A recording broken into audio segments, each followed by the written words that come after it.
Bismillahirrahmanirrahim. Elhamdülillahi Rabbil alemin. Vessalatu vesselamu ala eşrefil enbiyayı vel murselin. Nebiyyina Muhammedin ve ala alihi ve ashabihi ecma'in. Əziz qardaşlar, hörmətli cəmaat, aləmlərin Rəbbi olan Allaha sonsuz həmd sənalar olsun. Onun sonuncu Peyğəmbəri Muhammed sallallahu aleyhi və səlləmə, onun ailəsinə, səhabələrinə, əhl-i beytinə və qiyamət gününədək onlara gözəl şəkildə tabi olanlara Allahın salavatı, salamı, xeyir duası, bərəkəti olsun. Allah Taala'nın müvəffəqiyyəti, onun yardımı və köməkliyi ilə ədəb və əxlaq mövzusunda olan hədislərdən oxumağa davam edirik. Bugün bizlər İmam Buxari və İmam Müslimin hədis elmində səhabələrin, möminlərin əmiri Əbu Hüreyrədən, Allah ondan razı olsun, rəvayət etdiyi məşhur bir hədisi oxuyacaq. Həqiqətən də bu hədisdə Allah Subhanahu və Taala'nın bizlərə qarşı nə qədər lütfkar, rəhimli, bizlər üçün xeyir istəməsi vardır. Qulun Rəbbi olan uca Allaha yaxınlaşması, Allah Taala'nı çoxlu zikr edib, ona həmd səna etməsi, dualar etməsi fəziləti vardır. Həmçinin bu hədisin içərisində insanı aləmlərin Rəbbi olan Allaha yaxınlaşdıran namazın fəziləti vardır. Allah Nəbisi sallallahu aleyhi və səlləm buyurur ki, Əqrabu mə yəkunul abdu min rabbihi və huvə səcidun fəəkthirud duaə. Qulun Rəbbi olan Allaha ən yaxın olduğu vaxt onun səcdədə olduğu vaxtdır. Səcdə anıdır. Elə isə çoxlu dualar edin. Bu hədisin şərhi haqqında böyük alim Şeyx Abdüləziz İbn Bəz, Allah ona rəhmət etsin, gözəl faydalar verir. İlk öncə bu hədisin qeydi ilə yanaşı Allah Resulü sallallahu aleyhi və səlləmin səcdədə etmiş olduğu duaları bizlərə xatırladır. Bir rəvayətdə gəlir ki, Allah Nəbisi sallallahu aleyhi və səlləm səcdədəykən dua edib deyərdi, Allahümməğfirli zəmbi kulləhu. Allahım, mənim bütün günahlarımı bağışla. Diqqəhu və cilləhu. Aşkarda olanın və gizlində olanın. Və əvvələhu və əxirəhu. Birincisin və sonuncusun. Və əlaniyyətəhu və sirrəhu. Aşkarda olanın və gizlində olanın. Allah Resulü sallallahu aleyhi və səlləm səcdədə bu duaları edərdi. Allahım, mənim bütün günahlarımı bağışla.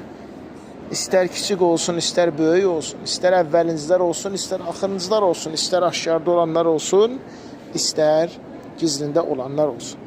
Möminlərdən anası Ayşə radiyallahu anhədən gəlir ki, Peyğəmbər sallallahu aleyhi və səlləm səcdədə dua edib Allahdan istəyərdi, Subhanəkə və bihamdik la ilahə illə əntə. Allahım, sən bütün nöqsanlardan uzaqsan, sənə həmd olsun. Səndən başqa ibadətə haqqı çatan məbud yoxdur. Həmçinin o səcdədə dua edib deyərdi, Allahümmə inni əudu bi ridakə min saxatik. Allahım, sənin qəzəbindən, sənin rizana sığındım.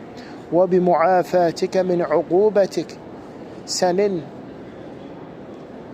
əzab verməyindən, sənin əff etməyinə sığındım. Və əudu bikə minkə. Allahım, mən səndən sənə sığındım.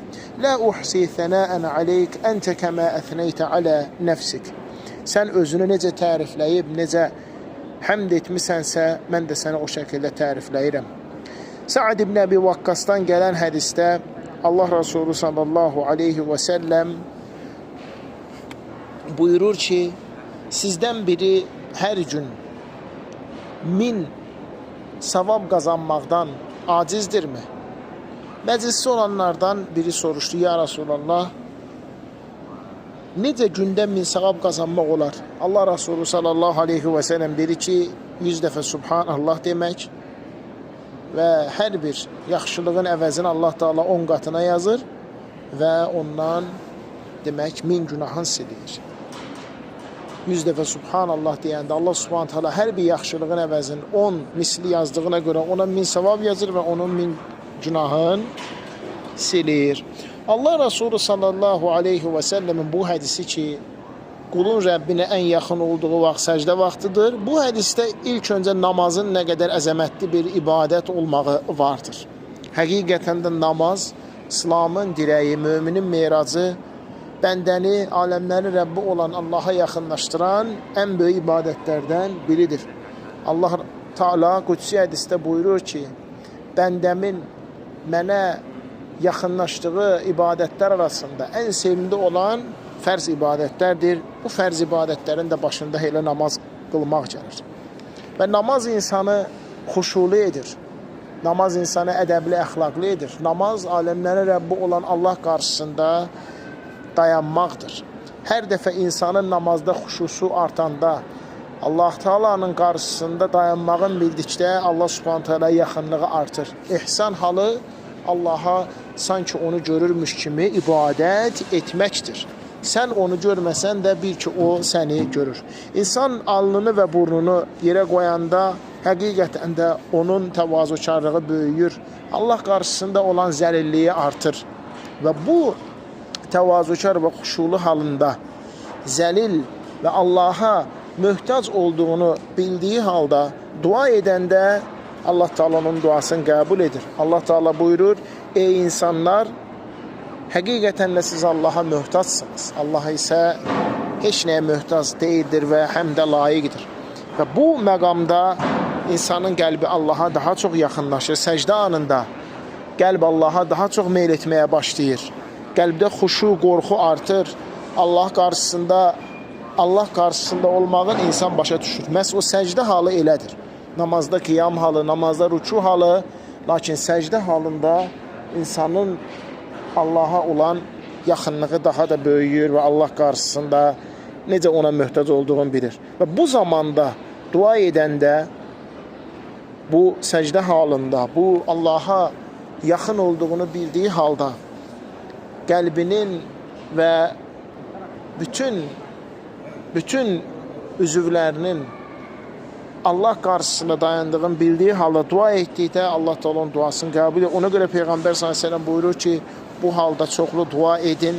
Həqiqətən də bu səcdə halında edilən dualar daha tez qəbul olur. Allah Resulü sallallahu aleyhi və səlləm bu hədisdə həm çoxlu namaz qılmağa, çoxlu səcdələr etməyə təşviq edir, həm də ona dua etməyi, Allah Teala'dan istəməyə təşviq edib çağırır.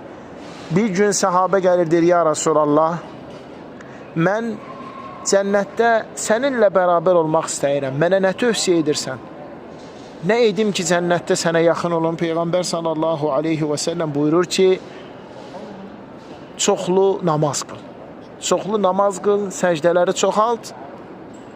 Həqiqətən də mükafatı cənnətdə Peyğəmbər sallallahu aleyhi və səlləmlə birlikdə olmaqdır. Həmçinin bu hədisdə səcdədə çoxlu dua eləməyin fəziləti vardır. Səcdədə çoxlu dua eləmək. Lakin qeyd etməyimizdə fayda var ki, bəzən insanlar namazı qılır, duanı saxlayır axırıncı səcdədə. Çoxlu eləyir, səcdədə uzun müddət qalır, digər səcdələr isə qısa olur. Bu doğru deyildir. Bu doğru deyildir. Yəni, insanın namazında rükusu, səcdəsi, qiyamı eyni qədər olmalıdır. Eyni qədər olmalıdır.